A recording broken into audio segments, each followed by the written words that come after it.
Hai, mari kita buat dunia ini semakin berisik, karena berisik berteologi itu asik. Aktivitas doa itu tidak bisa dapat dipisahkan dari kehidupan setiap orang percaya dalam menjalani kehidupannya sehari-hari, bahkan di dalam kegiatan agamawi yang sering dilakukan dalam peribadatan khususnya. Namun apakah benar kita memahami doa sesuai dengan apa yang Alkitab mau? Karena ada yang paling terkenal nih ketika kita berbicara soal doa. Doa itu mengubah segala sesuatu. Bahkan ada lagunya. Apakah benar Alkitab itu mengatakan doa itu mengubah segala sesuatu? Tetapi apakah juga benar yang mengubah segala sesuatu doa atau ternyata Tuhan? Nah, ini perlu kita perjelas dulu, dan bahkan seringkali untuk membenarkan cara-cara berpikir seperti ini, ayat-ayat yang menjadi rujukan seperti di dalam Yakobus itu dikatakan doa orang benar besar kuasanya. Mungkin juga di dalam Injil, mintalah pada Bapa di sorga apa yang kau mau, maka akan diberikan. Apakah ayat-ayat ini dipahami bebas atau dipahami secara seenaknya oleh setiap kita ketika kita ada persoalan, ketika ada sesuatu hal yang kita mau dan kita minta, itu pasti, itu harus diperhatikan, pasti diberikan Tuhan. Nah, tentunya ayat-ayat ini harus dipahami dalam tatanan konteks kenapa ayat itu muncul. Dan ada juga yang lebih, saya bilang, berbahaya lagi ketika berkaitan dengan doa. Orang-orang mengatakan bahwa lewat berdoa, keputusan Tuhan itu bisa diubah. Wah, ini kalau keputusan Tuhan bisa diubah, berarti betapa hebatnya orang atau sesuatu hal yang bisa mengubah keputusan Tuhan. Biasanya cara berpikir ini berdasarkan rujukan di dalam 2 Raja-Raja pasal 20 ayat 1 sampai ayat yang ke-6. Di sana berbicara tentang Hizkia. Tentunya kita semua sudah tahu tentang hal ini. Jadi dikatakan di sana bahwa ketika Hizkia berdoa, Tuhan atau Allah itu mengubah keputusannya. Wah, betapa hebatnya doa atau orang yang berdoa di sini. Itu sebabnya ketika kita berbicara sesuatu hal dan dikaitkan dengan Allah, maka kita harus jelas dulu Allah seperti apa yang dipahami di dalam seluruh terang kebenaran kitab suci. Kebenaran Alkitab. Dari setiap ayat-ayat yang ada di dalam Alkitab. Kita harus tahu dulu. Dan Allah di dalam kekristenan itu Allah yang bisa dikatakan kalau bahasa Indonesia Allah yang transenden. Allah yang cukup diri. Allah yang tidak bisa dijangkau. Sehingga Allah yang tidak bisa dijangkau ini Allah yang tidak bergantung kepada sesuatu hal dan kepada apapun yang ada di dalam dunia ini. Jadi dia tidak bergantung. Sehingga dia cukup dengan keberadaannya. Dan yang kedua, ketika kita berbicara tentang Allah di dalam Alkitab, Allah yang ada di dalam Alkitab itu Allah yang maha adil, maha kudus, maha tahu, maha kuasa, dan semua yang baik itu ada di dalam diri Allah. Dan ingat, semua sifat Allah ini itu tidak bertentangan satu dengan yang lainnya. Kita tidak bisa membahas tentang kemahakuasaan terus mengabaikan tentang kasihnya. Kita nggak bisa membahas tentang kasih terus mengabaikan tentang keadilan. Begitupun sebaliknya. Jadi kita harus membahas Allah di dalam Alkitab secara utuh yang berkaitan dengan sifat-sifat yang ada di dalam diri Allah.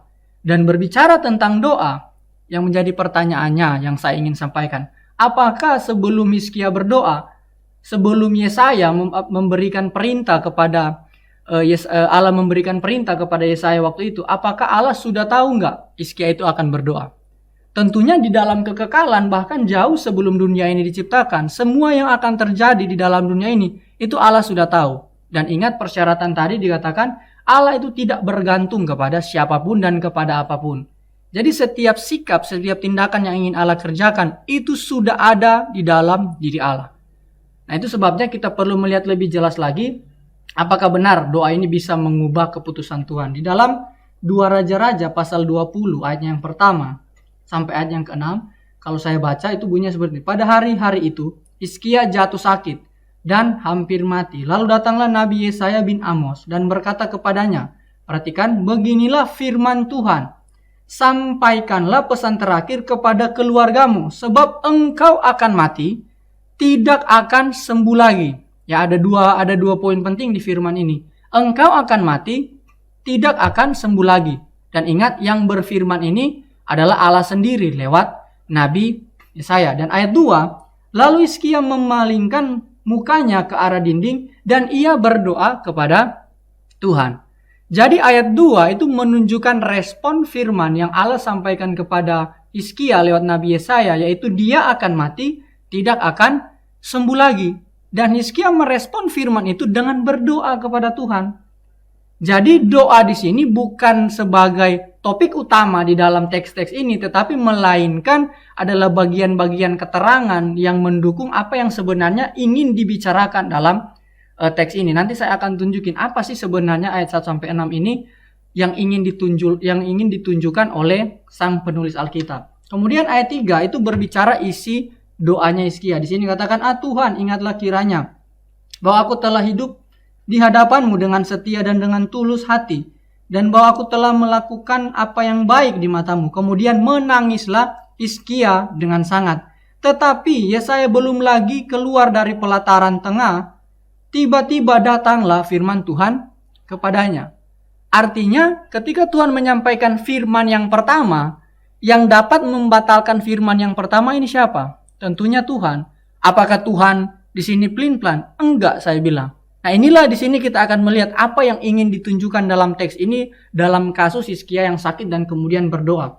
Ayat 5 di sini persoalannya. Baiklah, dan katakanlah kepada Hizkia, Raja umatku, beginilah firman Tuhan Allah Daud, bapa leluhurmu, telah kudengar doamu dan telah kulihat air matamu. Sesungguhnya aku akan menyembuhkan engkau. Coba kita perhatikan. Sesungguhnya aku akan menyembuhkan engkau. Pada hari yang ketiga, engkau akan pergi ke rumah Tuhan. Dan kemudian ayat 6, aku akan memperpanjang hidupmu 15 tahun lagi, dan aku akan melepaskan engkau dan kota ini dari tangan Raja Asyur. Aku akan memerangi kota ini oleh karena aku dan karena Daud hambaku. Jadi ada firman yang kedua sesudah firman yang pertama. Ketika Hizkia merespon firman yang pertama dengan doa. Namun di ayat 5 itu dikatakan baiklah.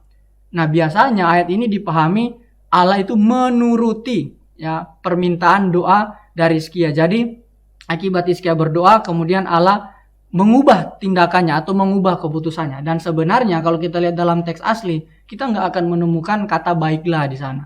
Kalau dalam teks asli langsung dikatakan berbalik dan berfirman atau dan katakan kepada Hizkia, raja umatku. Itu kalau dalam teks aslinya dia tidak ada kata baiklah. Sehingga kalau kita melihat dari ayat 1 sampai ayat 6, ini berbicara bagaimana Allah lah yang berkuasa atas kehidupan kita, atas kehidupan Hizkia khususnya. Bukan karena doa Hizkia. Doa merupakan respon saja akibat daripada firman. Dan bahkan kalau kita lihat firman Tuhan yang pertama yang datang kepada Hizkia ayat 1 di sana dikatakan sebab engkau akan mati. Menggunakan kata engkau akan. Sakit nggak sakit, Hizkia akan mati. Ya kan, sakit nggak sakit, Hizkia akan mati. Kita semua akan mati. Kemudian selanjutnya firman yang pertama ayat 1 dikatakan tidak akan sembuh lagi. Dikatakan tidak akan sembuh lagi. Artinya berbicara kehidupan. Di sini ditegaskan berbicara kehidupan, sakit, penyakit itu ada di dalam kuasa Tuhan. Di sini dikatakan tidak akan sembuh lagi. Kemudian di ayat bawah dikatakan sesungguhnya aku akan menyembuhkan engkau. Nah, di sini memberi penegasan, bahkan memakai kata sesungguhnya lebih kuat daripada firman yang pertama. Kalau yang pertama dikatakan tidak akan sembuh lagi. Tetapi di firman yang kedua, di sini Allah menunjukkan kuasanya sebagai Allah yang berkuasa, Allah yang berdaulat, Allah yang tidak bergantung kepada siapapun dan apapun yang ada di dunia ini. Dia menunjukkan bahwa sakit penyakit apapun itu dapat diselesaikan karena Allah itu maha kuasa. Dikatakan sesungguhnya aku akan menyembuhkan engkau. Diberikan sebuah jaminan. Kalau yang pertama dikatakan diberi informasi bahwa sakit yang dialami oleh Hizkia ini itu tidak akan sembuh lagi. Ya, secara medis, secara keadaan dikatakan Allah berfirman memberikan pengetahuan bahwa dia akan sakit dan tidak sembuh. Tetapi kondisi sakit penyakit yang dialami Hizkia karena dia berpaling kepada Tuhan dan dia merendahkan kehidupannya, dirinya di hadapan Tuhan, meminta belas kasihan, Allah mengatakan sesungguhnya aku akan menyembuhkan engkau. Jadi di sini dalam teks-teks ini menunjukkan bahwa Allah lah yang berkuasa atas kehidupan manusia. Dan doa di sini ini merupakan sebuah respon sebagai orang-orang yang mempunyai Tuhan di dalam kehidupannya. Dan Hizkia mempunyai Allah yang dia sembah, dan Allah yang dia sembah sama dengan yang kita sembah pada hari ini. Sehingga Hizkia tahu ketika dia dalam sakit penyakit, dia harus merespon lewat doa. Dia berpaling untuk mencari kehendak Tuhan di sana. Dan bukan fokus kepada doa ini yang berkuasa, bukan. Sehingga hal-hal yang ingin dibahas dalam teks ini menjadi hilang. Jadi di dalam teks ini sangat-sangat menjelaskan bagi kita bahwa bukan doa Hizkia yang berkuasa, bukan doa Hizkia yang hebat, tetapi Allah lah yang berkeputusan di dalam kehidupan Hizkia. Sehingga doa itu tidak dapat mengubah keputusan Tuhan. Sebelum firman ini disampaikan pun Allah ingin menyembuhkan. Sesungguhnya Allah akan menyembuhkan Hizkia. Itu Allah sudah tahu untuk melakukan hal itu sebelum Hizkia berdoa. Tidak bergantung ketika Hizkia berdoa baru Allah tahu. Oh, saya harus menyembuhkan dia nih karena dia berdoa. Tidak seperti itu, karena Allah yang kita sembah Allah yang Maha Tahu. Jauh sebelum Hizkia berdoa, Allah itu sudah tahu dia harus menyembuhkan Hizkia dan harus menambah umur Hizkia lagi. Bukannya sebelum Hizkia berdoa Allah itu nggak tahu melakukan apa-apa. Tidak seperti itu.